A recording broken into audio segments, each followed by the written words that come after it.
നമ്മൾ പാത്രത്തിലേക്ക് ഒഴിക്കുമ്പോൾ ഈ സാധനം ശ്രദ്ധിക്കണം.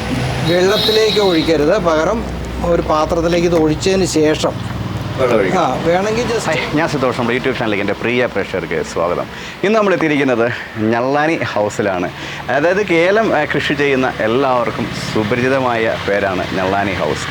ഇവിടെ ഇന്ന് നമ്മൾ വന്നിരിക്കുന്നത് ഞള്ളാനി സാറിൻ്റെ ഒരു വീഡിയോ പോലും നമ്മൾ ഇതിനു മുമ്പ് ചെയ്തിട്ടില്ല. അപ്പോൾ അത്രയ്ക്കും, കാരണം ഞള്ളാനി ഏലത്തെപ്പറ്റി ഇപ്പോൾ പറയുക, അതിനെപ്പറ്റി സംസാരിക്കുക എന്ന് പറഞ്ഞാൽ കൊച്ചു കുട്ടികൾക്ക് പോലും അറിയാവുന്നൊരു ഏലം വെറൈറ്റിയാണ്. അതുകൊണ്ട് തന്നെ നമ്മൾ ഇന്ന് വന്നിരിക്കുന്നത് അദ്ദേഹത്തിൻ്റെ ഒരു കണ്ടുപിടുത്തവുമായിട്ടാണ്. ഇദ്ദേഹം ആരാണ് കണ്ടുപിടുത്തങ്ങളൊക്കെ നടത്താൻ എന്ന് ചോദിച്ചാൽ 24 സർട്ടിഫിക്കറ്റുകൾ ഞങ്ങളിവിടെ നിന്ന് എണ്ണി നോക്കി.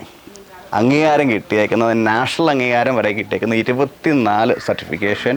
അതുകൂടാതെ തന്നെ നാഷണൽ അവാർഡുകൾ കുറേ ഒരുപാട് നാഷണൽ അവാർഡുകൾ. അത് ഞങ്ങൾ ഓരോന്നും എണ്ണി നമുക്കെടുത്ത് പറയാനുള്ള എപ്പിസോഡ് ഇത് പോരാ, അതിനുവേണ്ടി വേറൊരു എപ്പിസോഡ് ചെയ്യേണ്ടി വരും. അതുപോലെ തന്നെ 6 പ്രബന്ധങ്ങൾ എഴുതിയേക്കുന്ന ഏക കർഷക മലയാളി ആണ് റജി ഞള്ളാനി സാർ. അപ്പോൾ നമ്മൾ അദ്ദേഹത്തിൻ്റെ ഇന്നൊരു കണ്ടുപിടുത്തവുമായിട്ടാണ് വരുന്നത്. അപ്പോൾ ഈ കണ്ടുപിടുത്തം ഒരുപാട് ആൾക്കാർക്ക് ഒരു ബുദ്ധിമുട്ടുണ്ടാക്കുന്ന ഒരു കണ്ടുപിടുത്തമാണ്. കാരണം കർഷകർക്ക് ഇനി ധൈര്യമായി വേലകൃഷി ചെയ്യാം. അപ്പോൾ അതെന്താണ്, അതെങ്ങനെയാണ് എന്നുള്ളത് നമുക്ക് നോക്കാം. അപ്പോൾ നമ്മളിന്ന് പരിചയപ്പെടുന്നത് റജി സാറിനെയാണ്. എല്ലാവർക്കും അറിയാം, നമ്മുടെ ഞള്ളാനി ഏലത്തട്ട നമ്മുടെ സമൂഹത്തിന് വേണ്ടി കണ്ടുപിടിച്ച് അത് ജനങ്ങളിലേക്ക് എത്തിച്ച, അതായത് ഇന്ന് ഇടുക്കി ജില്ലയിൽ ഏലം കൃഷി ചെയ്യുന്നുണ്ടെങ്കിൽ ഏറ്റവും കൂടുതൽ നിലവിലുള്ള ഏലത്തട്ട എന്ന് പറയുന്നത് ഞള്ളാനി തന്നെ ആയിരിക്കുമല്ലോ സാർ? അല്ലേ? ഏറ്റവും കൂടുതൽ കൃഷി ചെയ്യപ്പെട്ടിരിക്കുന്ന, ഏറ്റവും ഉൽപ്പാദനശേഷി കൂടുതലും ഏറ്റവും കൂടുതൽ ആളുകൾ ശേഷി, അതുകൊണ്ടാണല്ലോ എല്ലാവരും അത് കൃഷി ചെയ്യുന്നത്. Common fact. അപ്പോൾ സാറിൻ്റെ ഒരു പുതിയൊരു കണ്ടുപിടുത്തം, അതും കർഷകർക്ക് വേണ്ടി തന്നെയാണ്.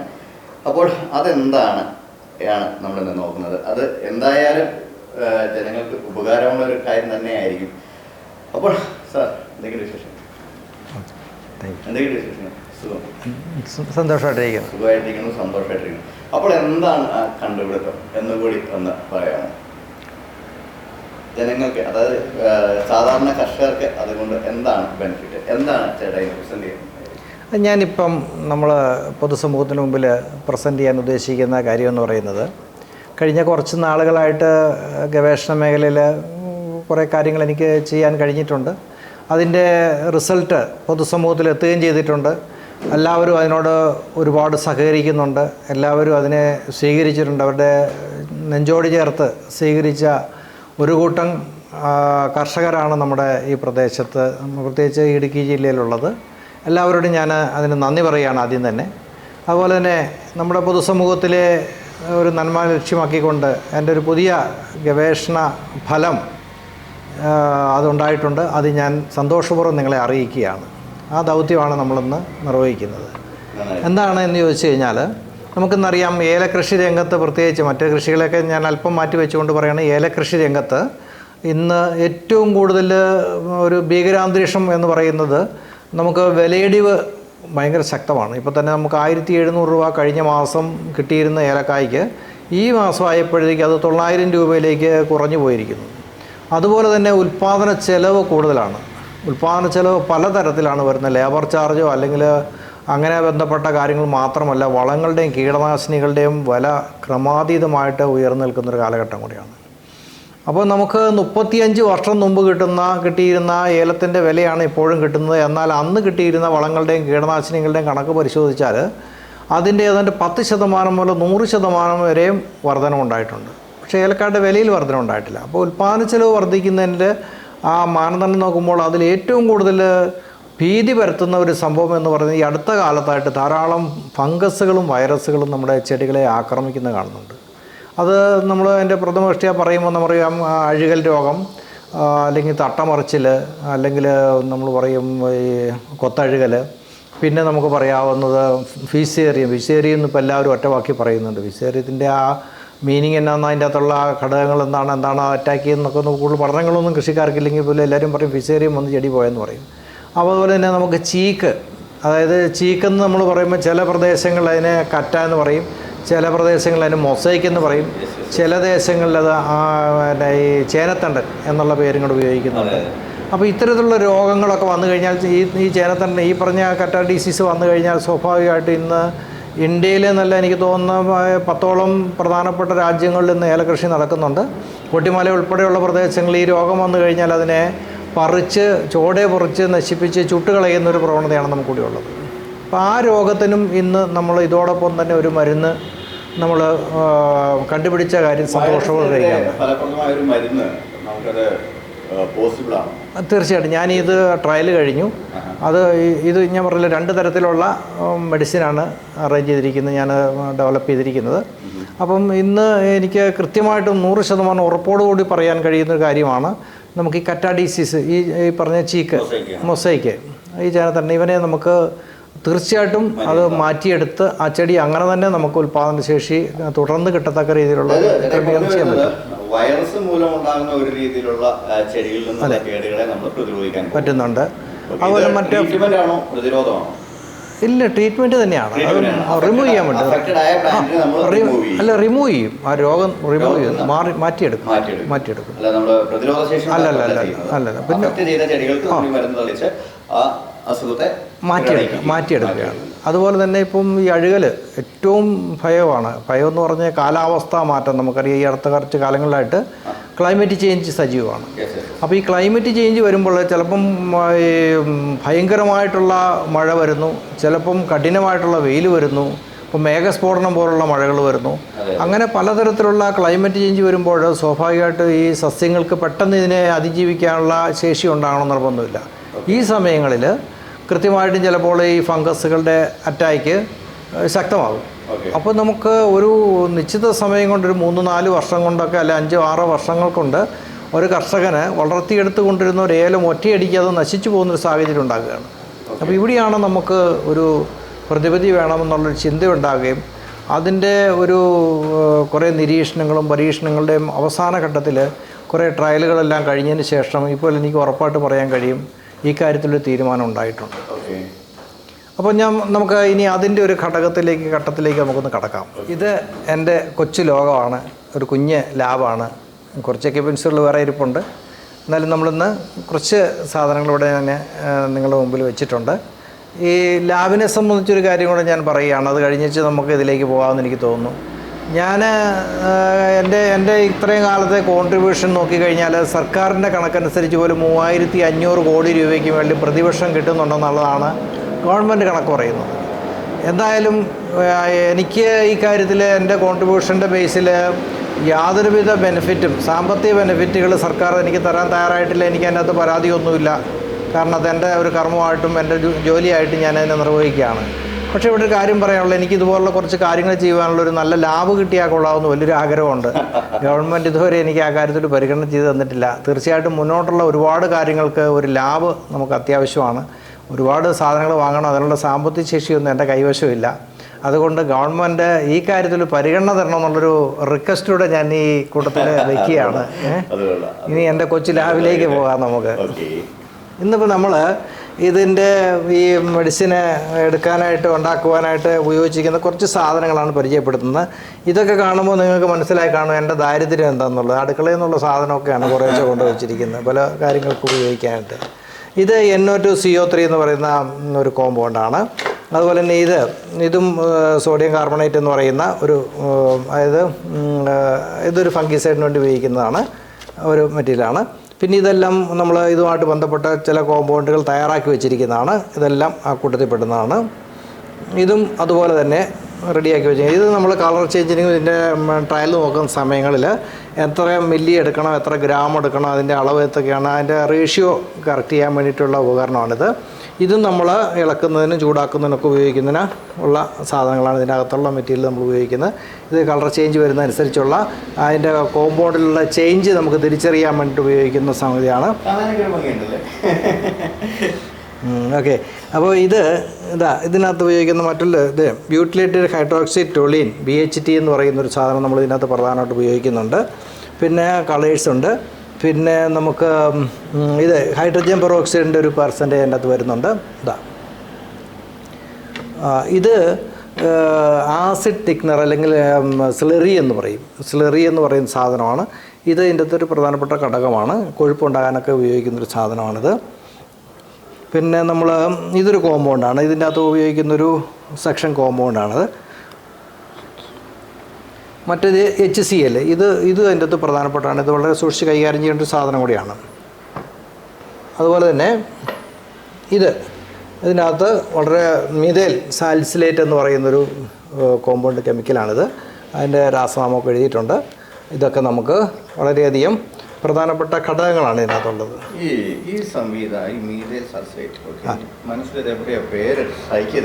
ലാബിലുള്ളതല്ലേ, അപ്പോൾ ഇതൊക്കെ വരും.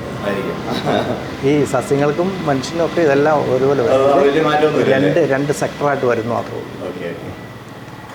പിന്നെയുള്ളത് നമുക്ക് ഇത് മെഷർമെൻ്റ് ഒക്കെ എടുക്കുന്നതിനുള്ളതാണ്. നമ്മളിതിൻ്റെ മില്ലി കണക്കിൽ ഇത് കണ്ടോ, ഓരോന്നിനകത്ത് കൃത്യമായിട്ട് വരുന്നുണ്ട്. അത് നമുക്ക് ആവശ്യമുള്ള അളവുകൾ. ഇപ്പോൾ നമ്മൾ ഒരു സാധനം ഒരു ഫോർമുല ഡെവലപ്പ് ചെയ്യുമ്പോൾ അതിൻ്റെ രാസപ്രവർത്തനം നടക്കുന്നതിൻ്റെ പെർസെൻറ്റേജുകൾ കൃത്യമായിട്ട് നമുക്കത് കാൽക്കുലേറ്റ് ചെയ്തെടുക്കേണ്ടി വരും. അപ്പം എത്ര മില്ലി എടുക്കണം, എത്ര ഗ്രാം എടുക്കണം, അല്ലെങ്കിൽ അതിൻ്റെ ഏത് അളവിലെടുക്കണം എന്നുള്ളതിനെക്കുറിച്ചൊക്കെ ഉള്ള മെഷർമെൻറ്റ് വളരെ പ്രധാനപ്പെട്ടതാണ്. അല്ലെങ്കിൽ അതിൻ്റെ നമ്മുടെ അതിൻ്റെ അളവിൽ വ്യത്യാസം വരുന്നതനുസരിച്ച് കോമ്പൗണ്ടിൽ വ്യത്യാസം വരും. അതിൻ്റെ കെമിക്കൽ കോമ്പൗണ്ട് വ്യത്യാസം വന്നാൽ നമ്മൾ ഉദ്ദേശിക്കുന്ന എഫക്റ്റുകൾ കിട്ടാതെ വരും. അതാണ് പ്രധാനപ്പെട്ടൊരു കാര്യം. അതുപോലെ തന്നെ ഒരു മീഡിയമാണത്. ഇതും അതിനോടൊപ്പം ഉപയോഗിക്കുന്നൊരു കോമ്പൗണ്ടാണ്. അതും നമ്മൾ മിക്സ് ചെയ്തെടുക്കുന്നതാണ്. ഇതും ഏതാണ്ടൊരു ഫൈനൽ പ്രോഡക്റ്റിൻ്റെ അറ്റത്തേക്ക് വന്നു കഴിഞ്ഞപ്പോൾ നമുക്ക് എടുക്കാൻ പറ്റുന്നൊരു സാധനമാണ്. അങ്ങനെ 3-4 ഘട്ടങ്ങൾ കഴിഞ്ഞതിന് ശേഷമാണ് നമ്മളിതിൻ്റെ ഒരു ഫൈനൽ പ്രോഡക്റ്റിലേക്ക് വരുന്നത്. ഇതും അതിൻ്റെ ഒരു സെക്കൻഡ് സ്റ്റേജ്. ഞാൻ പറഞ്ഞല്ലോ, വൈറസിനെ അറ്റാക്ക് ചെയ്യാൻ വേണ്ടി, അതായത് ഈ കറ്റാ ഡിസീസ് അതിനെ അറ്റാക്ക് ചെയ്യാൻ വേണ്ടിയിട്ടൊരു മീഡിയത്തിൻ്റെ ഒരു കോമ്പൗണ്ടാണിത്. ഫൈനലായിട്ട് വന്ന പ്രോഡക്റ്റ് നമുക്കിപ്പോൾ എടുത്തിട്ട് അതൊരു ബക്കറ്റിലേക്ക് ഞാൻ ഒഴിച്ച് കാണിക്കാം. ഒഴിച്ചിട്ട് നമുക്കത് എങ്ങനെയാണ് വർക്ക് ചെയ്യുന്നത് കാണിച്ചു തരാം കേട്ടോ. ഞാനത് പേറ്റൻറ്റ് കിട്ടാൻ വേണ്ടിയിട്ട് നമ്മൾ ആപ്ലിക്കേഷൻ വെക്കാൻ പോവാണ്. ഇതിൻ്റെ എല്ലാം പൂർത്തീകരിച്ചതിൻ്റെ സന്തോഷം കൊണ്ട് നമ്മളിത് പങ്കുവയ്ക്കുന്നത് മാത്രമേ ഉള്ളൂ. പിന്നെ അതെ, നമ്മൾ കാഷ്വാലിറ്റി, നമ്മൾ ആശുപത്രിയിലൊക്കെ കാഷ്വാലിറ്റി എന്ന് പറയല്ലേ, എന്ന് പറഞ്ഞാൽ അടിയന്തരമായിട്ട് എന്തെങ്കിലും കർഷകർക്ക് ഒരു ആവശ്യം വന്നു കഴിഞ്ഞാൽ അവരെ സഹായിക്കാൻ തയ്യാറാണ്. പിന്നെ നമ്മളിതിൻ്റെ ഫോർമുല നമ്മൾ കൃത്യമായിട്ടും അത് പേറ്റൻറ്റ് റൈറ്റിന് സബ്മിറ്റ് ചെയ്തതിന് ശേഷം, അത് കിട്ടിയതിന് ശേഷം നമുക്ക് അത് പുറത്തേക്ക് ആളുകൾക്ക് കൊടുക്കാമെന്നാണ് വിചാരിച്ചിരിക്കുന്നത്. പിന്നെ അടിയന്തര ഘട്ടം വന്നാൽ നമ്മൾക്ക് അവർക്ക് കൊടുക്കുക എന്നുള്ളത്.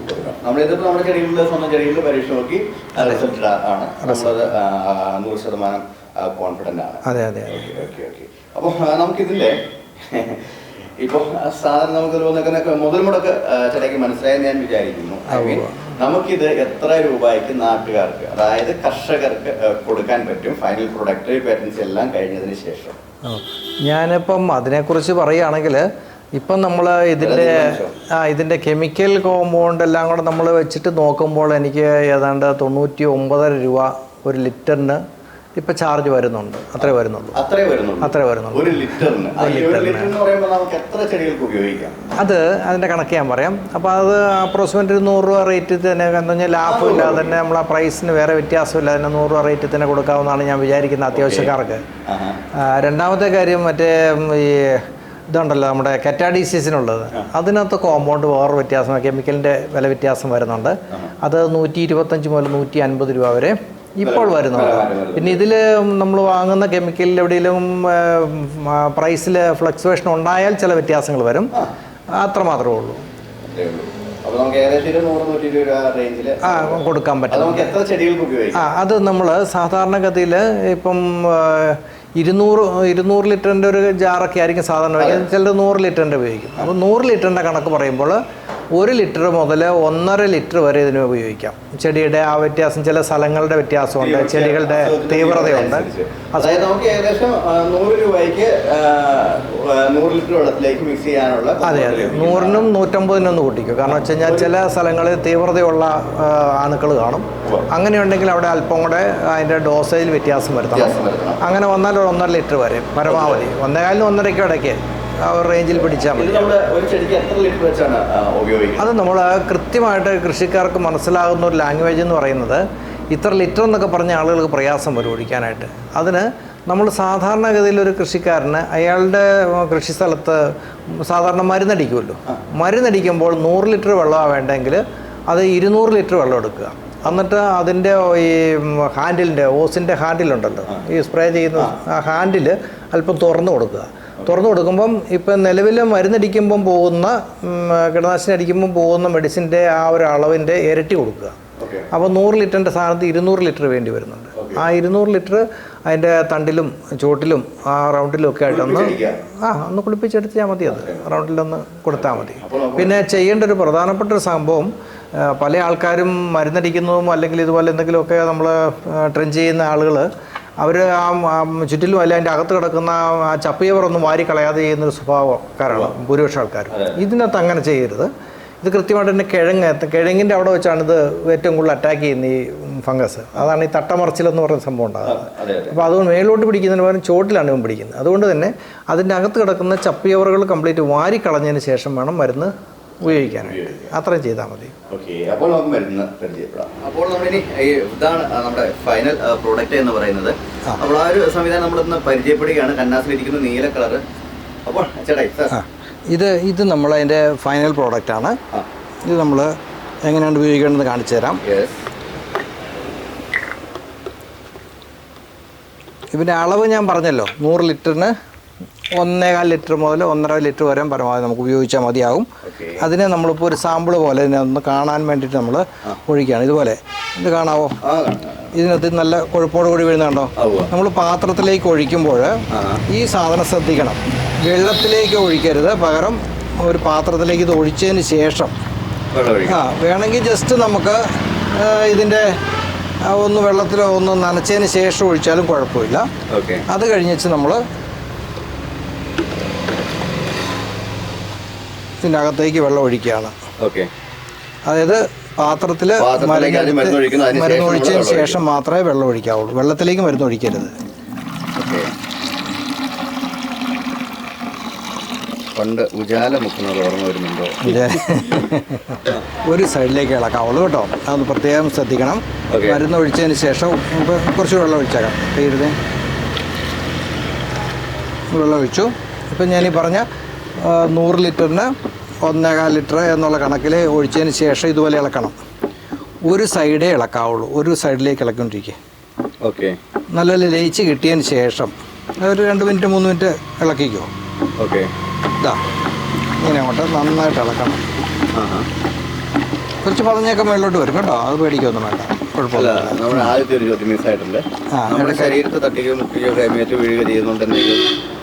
ഇല്ല, ഇതിനെ സംബന്ധിച്ച് പറയുമ്പോൾ ഡൈല്യൂട്ട് ചെയ്തതിന് ശേഷം നമുക്ക് ഇത് എടുക്കാം. ഒരു പ്രശ്നമില്ല. ഇത് കണ്ടോ, അതിൻ്റെ ഡൈല്യൂട്ട് ചെയ്തതിന് ശേഷം എടുക്കാവുള്ളൂ. അല്ലാതെ നമ്മൾ കോൺസെൻട്രേറ്റ് ആയിട്ട് എടുക്കുന്ന സമയത്ത് നമ്മൾ കൊണ്ടില്ലുന്ന സമയത്ത് തന്നെ കയ്യിലോട്ട് ഒഴിക്കേണ്ടത് ചേട്ടാ. പകരം നമ്മൾ ഇതായി കഴിഞ്ഞിട്ട് നമ്മുടെ മേത്ത് വീണാലൊന്നും ഒരു കുഴപ്പമില്ല. ഇത് കണ്ടോ, ഒരു പ്രശ്നമില്ല. സഹധർമ്മിണി ടീച്ചറാണ്. ടീച്ചർ റിട്ടയർഡ് ആയിരിക്കുന്നു. മേഡം ഒന്ന് പരിചയപ്പെടുത്തണം. ഇത് എൻ്റെ സഹധർമ്മിണി റോസമ്മ ടീച്ചറെ. എപ്പോഴും ടീച്ചർ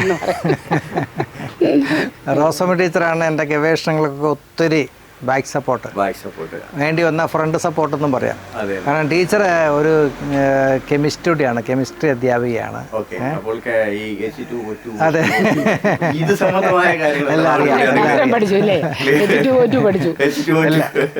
എല്ലാം കൃത്യമായിട്ട് അറിയാവുന്നതാണ്.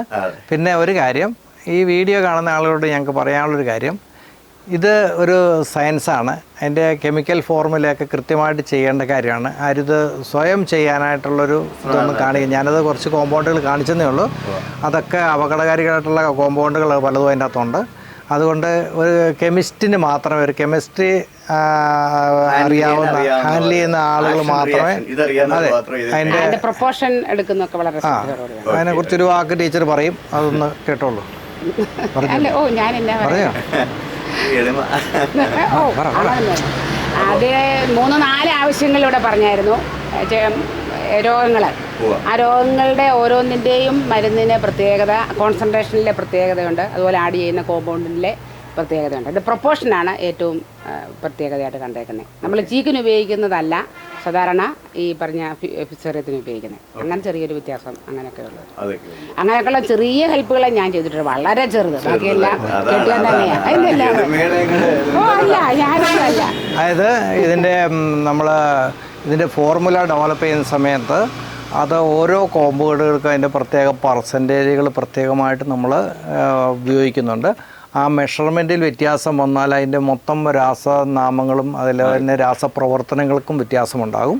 അപ്പോൾ അതുകൊണ്ട് ഇതിനെക്കുറിച്ച് വ്യക്തമായിട്ട് ശാസ്ത്രീയമായിട്ട് അറിയാവുന്ന ആൾക്ക് മാത്രമേ ഇത്തരം കാര്യങ്ങളിലേക്ക് ഒരു ശ്രമം ഇനി നടത്തിയാൽ പോലും അങ്ങനെ ചെയ്യാമുള്ളൂ എന്നുള്ളൊരു മെസ്സേജാണ് തരാനുള്ളത്.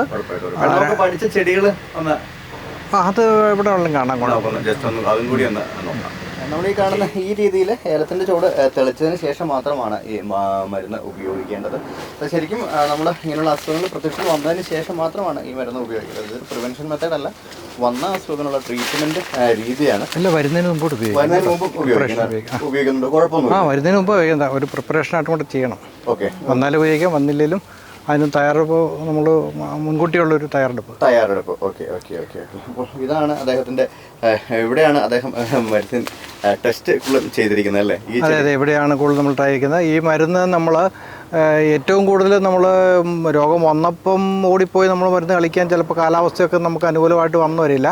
അതുകൊണ്ട് മഴക്കാലം ആരംഭിക്കുന്നതിന് തൊട്ട് മുമ്പായിട്ട് ഒരു 2 മാസം മുമ്പ് ഒന്ന് കൊടുക്കുക. മഴ ആരംഭിക്കുന്ന തൊട്ട് മുമ്പായിട്ട് ഒരു ഡോസ് കൂടെ കൊടുത്താൽ ഏതാണ്ട് മഴക്കാലം നമുക്ക് സംരക്ഷിക്കപ്പെട്ടു പോകുന്നതായിട്ട് കാണുന്നുണ്ട് നിലവിൽ. അപ്പോൾ പിന്നെ എല്ലാം മഴ പെയ്തുകൊണ്ടിരിക്കുന്ന ഭയങ്കര ശക്തമായ മഴ പെയ്യുന്ന സമയത്ത് നമ്മൾ കൊണ്ട് കൊടുത്താലും ചിലപ്പോൾ അത് വെള്ളത്തിൽ ഒലിച്ചു പോകുന്നതുകൊണ്ട് ചിലപ്പോൾ അത്ര എഫക്റ്റ് ആകുകയില്ല. ഇതാകുമ്പം പെർഫെക്റ്റായിട്ട് നമുക്ക് കിട്ടും. എന്തായാലും നമുക്ക് ഈ മെഡിസിൻ്റെ ഏതെങ്കിലും ഒരു കർഷകൻ്റെ അടുത്ത് അഫക്റ്റഡ് തോട്ടത്തിൽ സാറിന് മെഡിസിൻ കൊണ്ടുപോകുമ്പോൾ എന്നെ അറിയിക്കുക. ഞാൻ എന്തായാലും ആ വീഡിയോ ഉറപ്പായിട്ടും ചെയ്യുന്നതായിരിക്കും. മീൻസ് നമുക്ക് ആഫ്റ്റർ ബിഫോർ എന്ന് പറഞ്ഞ് നമുക്കൊരു കമ്പാരിസൺ നമുക്ക് നേരിട്ട് ചെയ്യാം. എന്തായാലും ഇടുക്കി ജില്ലക്കാർക്ക് അഭിമാനമായിട്ട്, കേരളത്തിൻ്റെ ഒരു അഭിമാനമായിട്ടാണ് ഇങ്ങനെയൊരു ഒരു കണ്ടുപിടുത്തം, കർഷകന്റെ സൈഡിൽ നിന്നുള്ള ആ കണ്ടുപിടുത്തം. ഇത് ആവശ്യക്കാരന് ആണല്ലോ അല്ലെ ആവശ്യം എന്ന് പറഞ്ഞ. അതെ, ഇന്നോവേഷൻ കണ്ടുപിടിച്ചേ പറ്റുള്ളൂ. ഇന്നോവേഷൻ 2 തരമാണ് അതിനെ നമ്മൾ സാധാരണ ശാസ്ത്രമേഖല പരിഗണിക്കുന്നത്. ഒന്ന് മനുഷ്യൻ്റെ ആവശ്യങ്ങൾ. ഒരുത്തിന് ആവശ്യം വന്ന്, ഒരു സമൂഹത്തിന് ആവശ്യം വന്നു കഴിയുമ്പോൾ നമ്മൾ അതിനെക്കുറിച്ചുള്ള ഗവേഷണങ്ങൾ നടത്തുന്നത്. അങ്ങനെയാണ് അതൊരു പുതിയ റിസൾട്ടിലേക്ക് വരുന്നത്. മറ്റൊന്ന്, ഈ ലോകത്തിലുള്ളതൊക്കെ തന്നെയാണ് ഈ ലോകത്തിലെ മുഴുവൻ കണ്ടുപിടുത്തങ്ങളെന്ന് പറയുന്നത്. അതിൻ്റെ ആ സെക്ടറിൽ നിന്ന് മറനീക്കി നമ്മൾ തെളിച്ചെടുക്കുന്നത് മാത്രമാണ്. ഇതെല്ലാം പ്രപഞ്ചത്തിലുള്ള സംഭവങ്ങളാണ്, അതിനെ മറനീക്കി എടുക്കുന്നു എന്നുള്ളതാണ് ഓരോ ഗവേഷണ പ്രോജക്റ്റുകളുടെയും വിജയം എന്ന് പറയുന്നത്. ഇന്നോവേഷൻ എന്ന് പറയുന്നത് അങ്ങനെയാണ്. നമ്മുടെ കർഷകർക്ക് വേണ്ടിയാണ് നമ്മൾ ഏറ്റവും കൂടുതൽ വീഡിയോസ് ചെയ്യുന്നത്. ആ ഒരു നമ്മളെ തന്നെ അദ്ദേഹം എന്തായാലും നമ്മൾ ചോദിച്ചപ്പോൾ നമ്മുടെ ചാനലിൽ കൂടെ തന്നെ അവതരിപ്പിച്ചതിൽ വളരെ നന്ദി. പ്രത്യേകിച്ച് ഞങ്ങളുടെ പ്രേക്ഷകരുടെ സൈഡിൽ നിന്നും ഞങ്ങളുടെ വത്തിക്കുടി പഞ്ചായത്തിന്റെ പേരിൽ എന്തായാലും ഒരു നന്ദി പറഞ്ഞുകൊണ്ട് നമ്മൾ ഇവിടുന്ന് വീഡിയോ. എനിക്കൊരു വാക്ക് പറയാനുണ്ട്.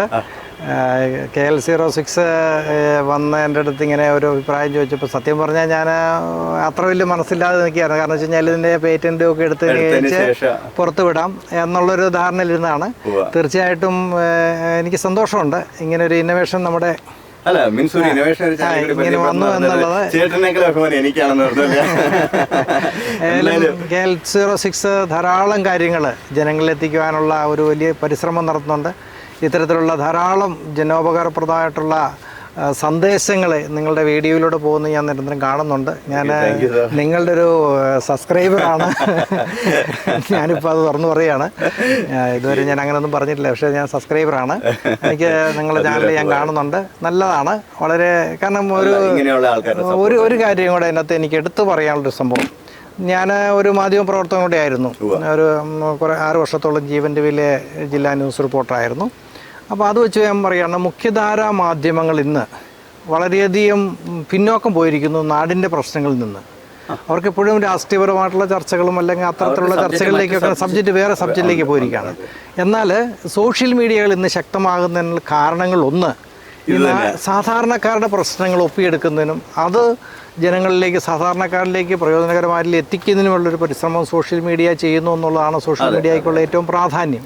അതുകൊണ്ട് വരും കാലഘട്ടങ്ങളിലും വളരെ സിൻസിയറായിട്ടുള്ള മെസ്സേജുകളിലൂടെ എല്ലാ സോഷ്യൽ മീഡിയകളും സമൂഹത്തിന് നന്മയുണ്ടാകുന്ന തരത്തിലേക്ക് മാറട്ടെ, അങ്ങനെ പോയിക്കൊണ്ടിരിക്കട്ടെ, മുന്നേറട്ടെ എന്നുള്ള ഒരു വലിയ ആഗ്രഹം കൂടിയാണ് ഞാൻ ഈ കൂടുതൽ പങ്കുവയ്ക്കുന്നത്. KL06 ഒരിക്കൽ കൂടി ഞാൻ നന്ദി പറയുകയാണ്. വളരെ സന്തോഷം. Thank you.